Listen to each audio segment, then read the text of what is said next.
Let me just ask the lady, you're the one who wasn't sure of your birthday. Yes. Well, when you were watching all of them, was there any particular one that you felt you resonated with more than the others? No, I wish I would have thought of asking myself that question.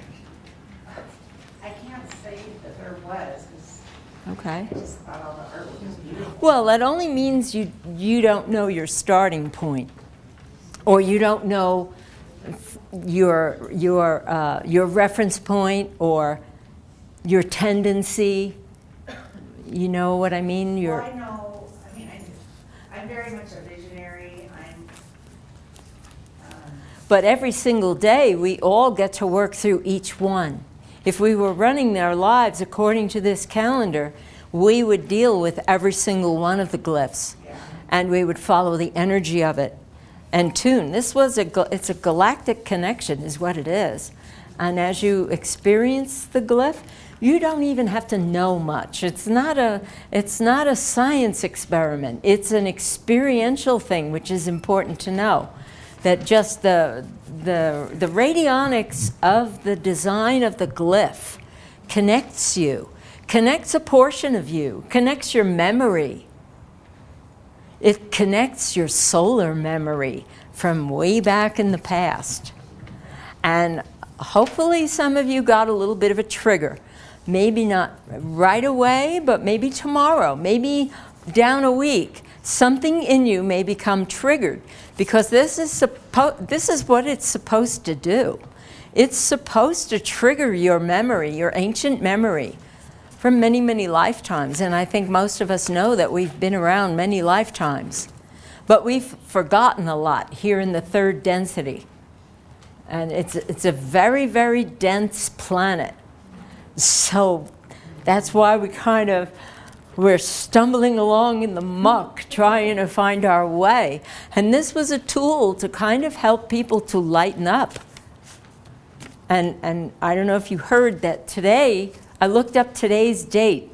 Today's date is Kawak, storm. So it's a high energy day today. I think it was a 10. It was a 10 Kawak today. But I thought that was interesting.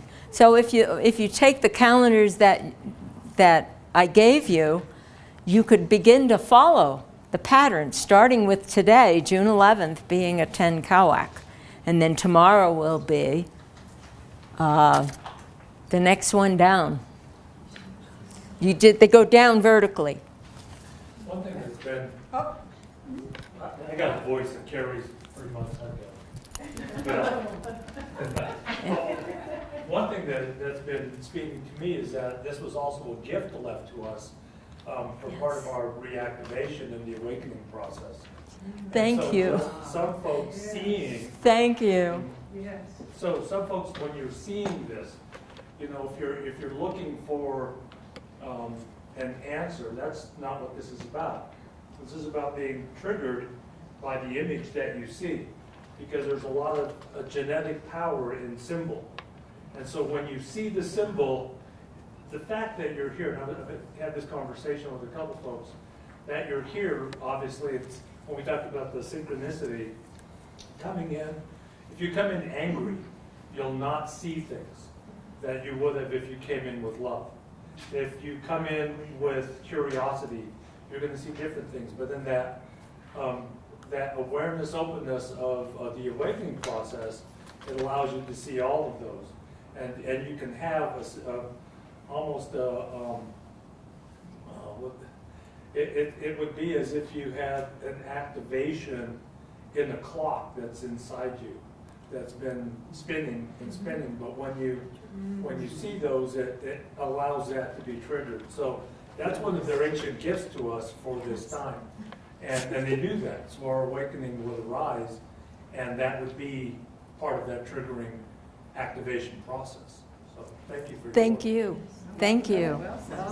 Thank you. Susan, can you tell us a little bit about someone who's a glyph number 4, the seed planter? Who's the seed planter? Someone whose life Tell us what someone's life would be like, their Well, that was purpose. Chuck, our producer. So tell us a bit about his life, how he manifested that number 4 seed planter. Oh, gosh. Well, this whole project, we used to call it the project, it really became our obsession. Chuck, I would have to say, worked the hardest because he was trying to make it happen. He was in charge of getting the musicians together. They would go down to Arizona, and Steve was the creator of the music, but then they had to make it on all of the machinery that they had. That took a lot. It took them 4 years before they were done with the music. And didn't he fund and finance Yes. the effort? Steve was the one with the money. That's what I'm trying to get at. Steve was the one with the money, and he Yes. was trying to get this seed planted. Literally, his life was. His last few years of his life were planting the seed for this project. And I can remember, time would go by, things would happen. I had a big art show with all of the paintings. That was 41 paintings, and the glyphs hanging on the walls next to them, and then spoke on the meanings of all of them. The music was not completed. It took another 4 years to do the music because, well, how the music happened, Steve would come over to my studio, and he would see the painting, and he would let the painting resonate with him, and then he would come up with the music. So that was exciting. But it took a long time to do all of that. And Steve was a number 18. What's the name for a number 18? Etsnab, that was the reflection one. The mirror reflection. The mirror you are- reflection. Yeah. It's a high vibration. It's a high vibration. Very That high. glyph is a high vibration. But the interesting thing is I did not know that Steve had died. So it's always strange how stuff happens. It's all in sync. And I had come back to Durango. Susan, you are the world bridger. I know. You're the death glyph. Yes. You know a lot of dead people. No. You've been there.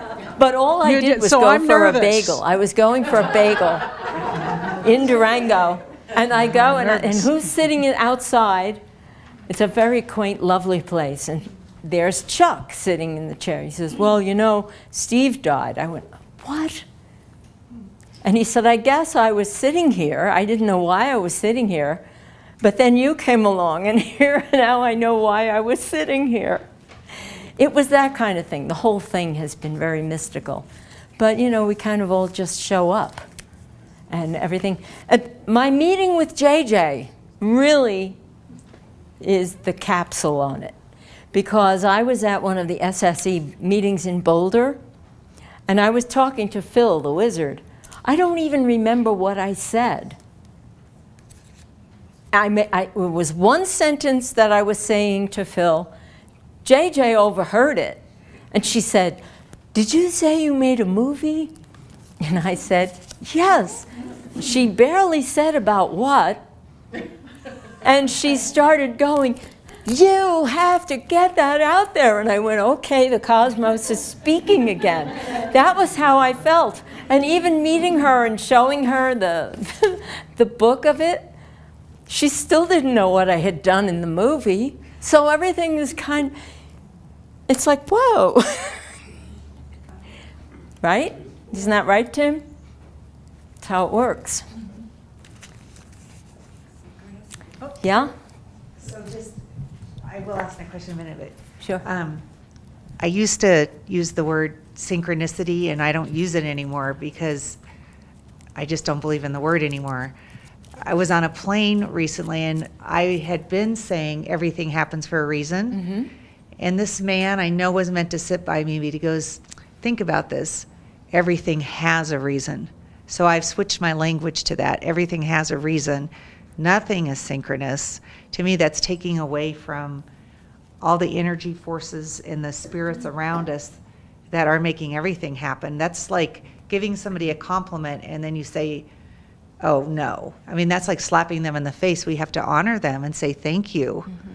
So I just had to say that. When you were saying the descriptions of things, sometimes what confused me a little bit is that in the same description of that glyph, it might have opposite meanings of the very same thing. Like, it happened several times. I'm trying to think if I can find one that, to give an example. And it would be on several ones where it might have kind of the same meaning. Oh, yes, I noticed that too. So how do That was you in- that was in- understand these a little bit more? You know, the thing is, you have to get some reference material for yourself and work it. That's what I would say to that. I know what you mean. Yeah. Some of them did involve others, like camaraderie and love. I mean, they kind of go together. It's kind of like trying to separate your three brains. You know, you have a neocortex, and you have a limbic brain, and you have a reptilian brain. The reptilian brain never thinks. So, Okay. you know, you can act out of that brain, or you can act out of your limbic brain. This whole thing is about the limbic brain. It's about the feeling brain. Okay. So when, you know, like there were several sources on everything. There's Jose Arguelles was one of my references. Oluna Joy Yakin, who lives at Mount Shasta, she was another one I used. And actually, after I made the movie, I did not want to do a voiceover because it was too much talk. And the talk is only 7% of the communication. How are we entangling ourselves with talk? Talk doesn't do it. And it's 38% tone and 55% what you do. So it's about that. It's about, the word was there only as an assist. Okay? Is that clear? Do you consider this sacred geometry? I would say it ties I into think it it is. because it's, oh boy, it's numerical, it's circular, it's beyond that, it's a spiral. You know, if you've studied physics, the thing that comes to me when I look at how things move in a circle, like Hun-Bat says, all energy is counterclockwise. So you go, okay, all energy is counterclockwise. What does that mean? Our clocks are going the other way. Our clocks are all, what does that tell you? Think about that one. But the glyphs, the day glyphs, all go counterclockwise. So if you follow Ernston's rule of energy going in a spiral, the hand goes around the spiral, in the direction of the spiral, and the thumb tells you which way the energy is going. So that's what that means. The calendar is going this way. The day glyphs are going this way. And that means the energy is going up. If they go clockwise, which way is the energy going? Down. So it's not that it's only going upwards. You know, as above, so below, you know, and there's the angelic realm high, and then there's the demonic realm down below. That's what the Peruvians are showing us. I've studied some Peruvian shamanism, and they show that. And the people in the class didn't quite understand how the energy was flowing. But it's this, it's a simple physics, it's simple physics. The right hand rule, you use only the right hand, and whichever way you follow the spiral around, you can tell which way the energy is going. Down. This one's going up. You have a question? Yes. Well, it's not a question, but one who's had several lifetimes, and I felt like I resonated with several of the glyphs. Oh. Well, they're yours it's like- every day. Every day you're on a different one. So, you know, it's just how you which one was yours for this lifetime? It's number 4. Oh, 4 Khan. But I noticed that throughout all the lives I've had that I can know of, I've been a warrior, I've been very, very wealthy, and I've been very generous. And I've been starting to call back the stuff that's in the barn, which they've been telling me it's in the barn, the harvest. And it's time to call that stuff back to release the harvest of the seeds I planted, of the trees or whatever, and then start planting again. To plant forth whatever I need to take care of in this life. To make a new seed. Right, planting new seeds. Planting new seeds. That's what's cyclical about all of life. The circle of life. We're always doing that. It's always going and renewing itself. That's life and death, constantly going on. Thanks for sharing that. Is there a significance with eagle wisdom versus owl wisdom? Well, the eagle was used by the Native Americans as their symbol for the highest energy because it connected to the spirit world. That's why they wore their feathers, to connect to the spirit world. And the owl, now that's an interesting one that you would mention. The owl, I studied with a guy who lived with the Hopis for 15 years. And he felt that the Hopis were kind of afraid of the owl symbol as a symbol. They thought that the owl was strictly negative energy. I don't know whether it appears in witchcraft or whatever I just don't know. But I looked at it that all of these glyphs have a positive and a negative. Nothing in this world of duality of ours on the planet Earth is strictly one way. It's all positive and negative. And as I illustrated the negative, I tried to give less domination to that negative. I don't know if you noticed time-wise, there was more of an emphasis on the positive and then back to the positive. It was about embracing the negative, realizing that it's there, and moving away. I was just going to say, I know the Hopi felt very connected. I know the Hopi felt very connected to the extraterrestrials, and Yes, frequently ETs Yes. will make themselves in the form of an owl to be recognizable and palatable. So I was just wondering maybe something about that. Shape-shifting.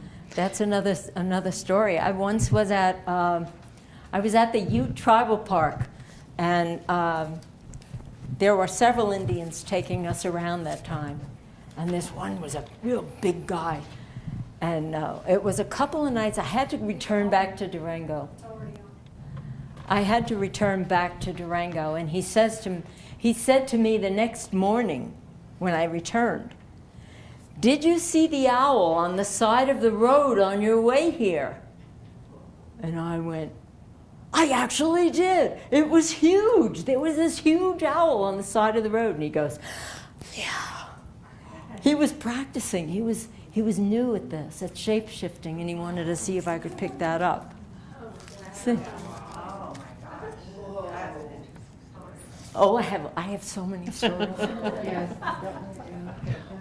Well, go ahead. What do the castles mean at the top? Oh boy, these things go off in so many directions. The castles are the colors in the 4 directions. So the calendar tied into, you just skim the surface here with this, and you now understand the day glyphs, that they all have heavy meaning, positive and negative.